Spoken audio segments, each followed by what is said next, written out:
بسم اللہ الرحمن الرحیم۔ انا بے شک، الذین وہ لوگ جو یکفرون انکار کرتے ہیں، بی آیاتی آیات کا، اللہ کی، واو اور یقتلون وہ قتل کرتے ہیں، النبیین نبیوں کو، بغیر بغیر حق کے، واو اور یقتلون وہ قتل کرتے ہیں، الذین ان لوگوں کو جو یأمرون حکم دیتے ہیں، بالقسط انصاف کا، من الناس لوگوں میں سے،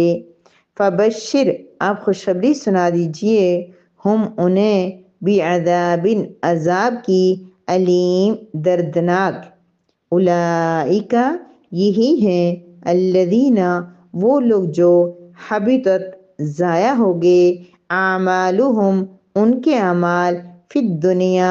دنیا میں، والآخرتی اور آخرت میں، وما اور نہیں، لہم ان کے لیے، من ناصرین کوئی مددگار۔ ان الذین یکفرون بآیات اللہ بے شک یہ وہ لوگ ہیں جو اللہ کی آیات کا انکار کرتے ہیں، وَيَقْتُلُونَ النَّبِيِّينَ بِغَيْرِ حَقٍّ اور نبیوں کو بغیر کسی وجہ کے قتل کرتے ہیں، وَيَقْتُلُونَ الَّذِينَ يَأْمُرُونَ بِالْقِسْطِ مِنَ النَّاسِ اور لوگوں میں سے بھی ان لوگوں کو جو انصاف کا حکم کرتے ہیں انہیں بھی قتل کر دیتے ہیں، فَبَشِّرْهُم بِعَذَابٍ أَلِيمٍ اے نبی آپ انہیں دردناک عذاب کی خبر سنا دیجئے، بشارت سنا دیجئے۔ اولئک الذین حبطت اعمالہم فی الدنیا والآخرہ یہی وہ لوگ ہیں جن کے اعمال دنیا اور آخرت میں ضائع ہو گئے، وما لہم من ناصرین اور ان کا کوئی مددگار نہیں ہے۔ نحمدہ ونصلی علی رسولہ الکریم، اما بعد۔ سورہ آل عمران کی آیت نمبر 21 ہے، جس میں اللہ رب العزت ہمیں بنی اسرائیل کی بہت بڑی بڑی خامیوں کے بارے میں، ان کی بہت بڑے بڑے گناہوں کے بارے میں ہمیں بتا رہے ہیں کہ ان کی دنیا میں اور آخرت میں ذلت اور رسوائی کا جو سبب وجہ بنی وہ بڑی وجہ کیا تھی۔ سب سے بڑی ان کے اندر جو خامی تھی وہ سنائی جا رہی ہے کہ نبی کریم صلی اللہ علیہ وسلم کے دور میں جو یہودی تھے اور اس کے علاوہ نجران سے جو عیسائیوں کا وفد آیا تھا نبی کریم صلی اللہ علیہ وسلم کے پاس، ان کو بھی اللہ رب العزت یہ بتا رہے ہیں کہ تمہارے آبا و اجداد نے کیا کارنامے سر انجام دیے تھے جس وجہ سے وہ اتنے بڑے عہدے سے۔ یاد رکھیے بنی اسرائیل کا جب لفظ آتا ہے تو ہمارے ذہن میں فوراً یہی تصور آتا ہے کہ بنی اسرائیل جو وہ بری قوم تھی، لیکن بنی اسرائیل میں حضرت یعقوب علیہ السلام کی اولاد کو بنی اسرائیل کہتے ہیں۔ یعقوب علیہ السلام کے بیٹے اسحاق علیہ السلام کی اولاد میں سے بہت سارے انبیاء کرام تشریف لائے، تو پتہ چلا کہ بنی اسرائیل میں انبیاء بھی تھے، اور تھوڑے نہیں، بہت زیادہ، یعنی کہ کل انبیاء کا ایک بڑا حصہ جو ہے وہ بنی اسرائیل میں سے تھا۔ لیکن یہ جو بنی اسرائیل تھے جب تک یہ اللہ اور اس کے رسول کے احکامات کے مطابق زندگیاں گزارتے رہے، اپنے اپنے دور کے نبیوں کی کتب کے مطابق، صحیفوں کے مطابق زندگی گزارتے رہے، تو ان کو بڑا عروج رہا، بڑا عروج ملتا رہا، بڑی جو ان کو اللہ تعالیٰ کی طرف سے سربلندی ملی ہے، اور ان لوگوں کو جو آخرت میں بھی بہت جو ایسے تھے اور ان کے جو نبی تھے ان کو ظاہر جنت اور اعلیٰ مرتبے ملیں گے۔ لیکن بعد والے بنی اسرائیل جنہوں نے اللہ اور اس کے رسول کی نافرمانی کی، اور صرف اتنی نافرمانی نہیں کی، دیکھیں نمرود ہو گیا، فرعون ہو گیا، وہ سارے بھی گناہ کرتے تھے، گناہ گار تھے سب کچھ، لیکن یہ بنی اسرائیل انبیاء کی اولاد ہو کے اور انبیاء میں سے ہو کے ان کے پاس نبی آئے، کتب آئی، سب کچھ، لیکن بعد میں انہوں نے نافرمانی کی، حدود کراس کر دی۔ کیا کیا انہوں نے ایسا؟ اللہ پاک فرما رہے ہیں کہ یہ اللہ کی آیات کا انکار کرتے تھے، یعنی کہ انکار ایک تو واضح اور کلیئر انکار کرنا، جیسے کچھ لوگ جو کافر ہو کے وہ قرآن کو نہیں مانتے، لیکن یہاں یہ مراد نہیں ہے، کیونکہ یہ اللہ کی قرآن، ہاں جو نبی کریم صلی اللہ علیہ وسلم کے دور کے یہودی یا عیسائی تھے وہ تو آیات کا پراپر انکار کرتے تھے نا، یعنی اللہ کے قرآن کو، قرآن مجید کے جب احکامات آگے تو اس قرآن کو مانتے ہی نہیں تھے۔ لیکن جو پہلے بنی اسرائیل تھے وہ اپنی تورات، زبور، انجیل کو مانتے تھے، آیات کو بھی مانتے تھے، لیکن ان کے انکار کی یہ صورت تھی جو آج ہم مسلمانوں کی ہے کہ وہ مانتے مانتے تو تھے کہ اللہ کا کلام ہے، ادب بھی کرتے تھے سب کچھ، لیکن وہ انکار کی یہ صورت تھی کہ ان پہ عمل نہیں کرتے تھے۔